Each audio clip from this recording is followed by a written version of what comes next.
right, let's get ready to show the country what Kentucky's all about, people. Next, it's my pleasure and my honor to introduce one of Kentucky's fine senators, Senator Rand Paul.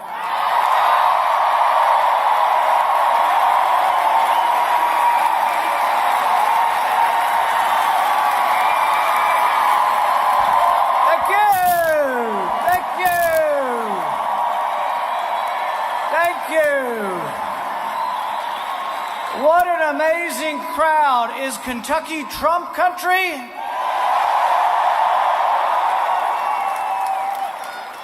Now, some of you may remember once upon a time, my first choice for president wasn't Donald J. Trump. However, I will tell you that he grows on you. I will also tell you that every day, virtually every day, he exceeds my expectations.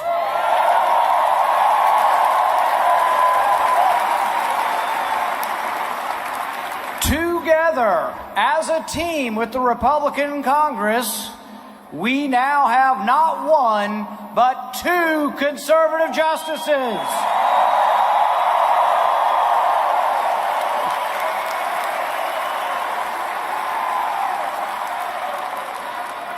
I hear someone yelling two more. So about a year ago, I was playing golf with the president after he had appointed Gorsuch. And I said, well, Mr. President, you could possibly get to appoint three. And the president, never to be outdone, said, I think I'm going to appoint five.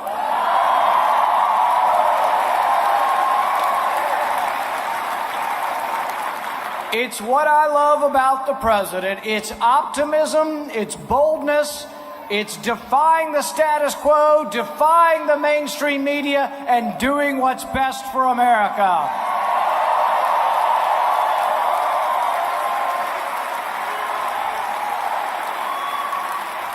Together, a Republican Congress and President Trump have passed the largest tax increase in my lifetime.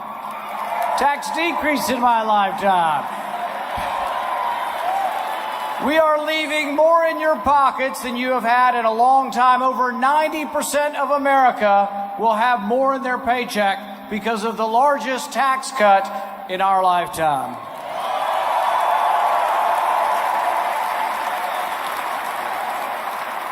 President Trump and a Republican Congress have repealed more regulations than any administration ever.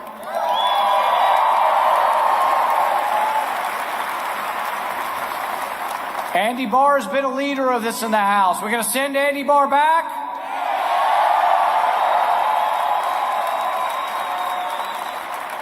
But I want to tell you for a minute how it works up there and how President Trump has been an instrumental part of making it better.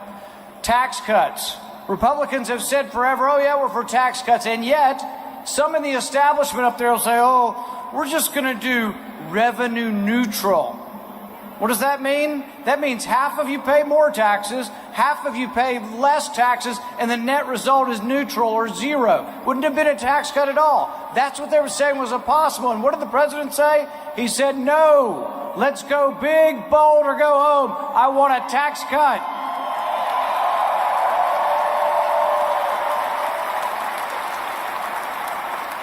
So when the first tax cut rolled out, we looked at it, we read it. We actually try to read the bills. So we read the bill, and we were alarmed that the establishment, the first go at tax cuts, actually was going to raise taxes on the middle class. So I called the president. He said, come to the White House. He arranged his staff. And I looked at him and I said, Mr. President, the tax bill that they've written is going to raise taxes on the middle class. And he says, I won't sign it. I will not sign an increase in taxes on the middle class.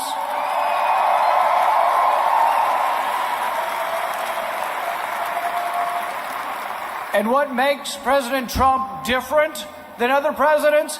He looked at his staff and he said, make it so. So we turned what could have been a disaster into the largest tax cut in our lifetime.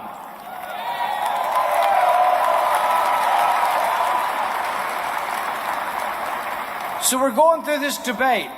It's not tax reform, and he still tells these people in Washington, half the people in Washington, Republicans, are saying, oh, it's tax reform. No, it's a tax cut. The president tells you every time it's a tax cut. It's not revenue neutral. It cuts everyone's taxes.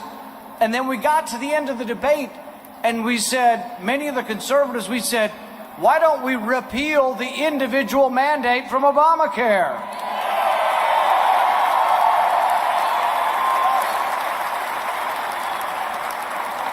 And I kid you not, once again, naysayers in the Republican Party said, oh, we don't want to mix tax cuts in health care.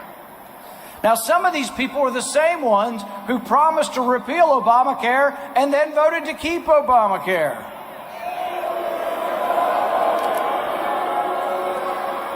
So we suggested to the president, let's also repeal the linchpin of Obamacare. Let's repeal the individual mandate, the tax that 25,000 Kentuckians who make less than $50,000 a year, the working class, the poor in our state, were paying this tax.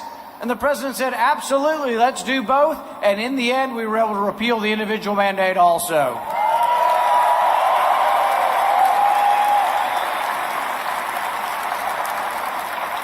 Anybody watch the Kavanaugh hearings? Anybody think it was a disgrace what the Democrats did to him? I was so embarrassed for the country that I wrote him and his wife a note and said, I'm ashamed of what they did to you. Will Kavanaugh be a good justice? I have great hopes. For decades after decades, the Supreme Court has given deference to big government and given deference to unelected bureaucrats who write the rules, and when it comes before the court says, oh, well, bureaucrats win, taxpayer loses. Kavanaugh, mark my words, is going to change the deference where we are no longer deferring to big government and unelected bureaucrats.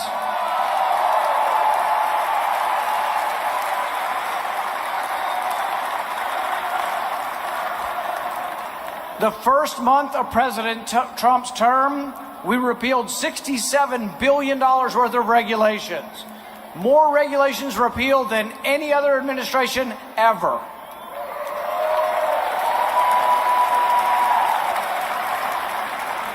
How crazy are these regulations? Well, I'll give you an example. These unelected bureaucrats that hopefully the Supreme Court is going to strike down, unelected bureaucrats have said that over time, dirt is a pollutant, and your backyard is a stream. So they come to your yard, to your house, to your farm, to your land. Right now, the federal government claims that over 90% of Kentucky's land can be regulated by the EPA. That's wrong, and we're going to stop it.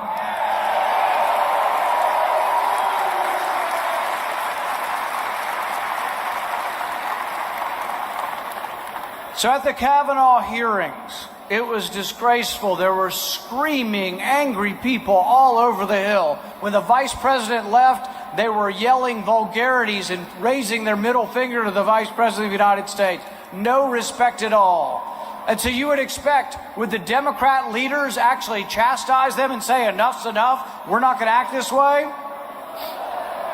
Hillary Clinton said, civility, we're going to be civil after we win. Hillary Clinton said that.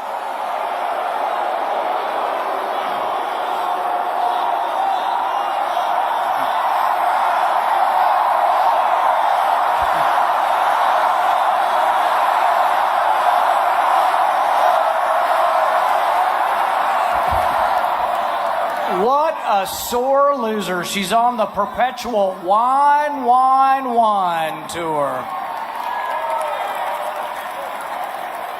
You're here tonight to see the president, but you're also here tonight to see your next speaker. Your next speaker is a leader in the House of Representatives, a leader in fighting for tax cuts, a leader in fighting to repeal regulations.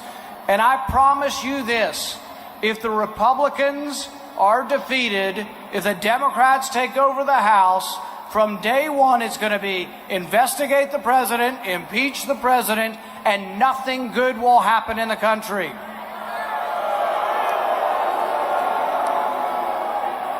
Whether you live in Andy Barr's district or not, you're here, you support the president, you need to get out. In the last couple of weeks, you need to help him knock on doors. If you do not live in his district, you need to drive to his district. Andy Barr is one of the 20 seats in the House that could be lost. Every other seat in Kentucky is fairly safe.